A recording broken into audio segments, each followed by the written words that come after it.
আসসালামু আলাইকুম। একটি পরিবারের গল্প, একসাথে থাকার শক্তি।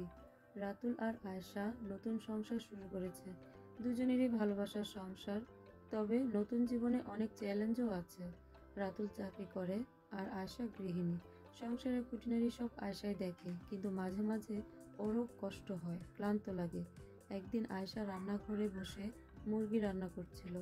রান্নার সুবাস পুরো ঘরে ছড়িয়ে পড়ছিল, কিন্তু তার মনটা ছিল ভারী, কারণ সারাদিন বাসার সব কাজ একা সামলাতে হয়। তাই সে ক্লান্ত হয়ে গিয়েছে। রাতুল বাসায় ফিরে আয়েশাকে একটু ক্লান্ত দেখলো। ও বুঝতে পারল সংসার শুধু একজনের দায়িত্ব না, এটা দুজনেরই সমান দায়িত্ব। সে এগিয়ে গিয়ে বলল, আয়েশা তুমি একটু বসো, আমি টেবিল সাজিয়ে দিচ্ছি, আর পরের বার রান্নার সময় তোমাকে আমি সাহায্য করব। এই কথা শুনে আয়েশার চোখে পানি চলে আসলো। সে বুঝলো ভালোবাসা শুধু শব্দে নয়, কাজেও প্রকাশ পায়। পরিবার মানেই একে অপরের সহায়তা। পরিবার শুধু একটা সম্পর্কের নাম নয়, এটা হলো একে অপরের জন্য থাকা। বাবা মা যখন সন্তানের জন্য রাত জাগে, স্বামী স্ত্রী যখন পরস্পরকে বোঝে, ভাই বোন যখন একে অপরের পাশে থাকে, এটাই আসল পরিবার।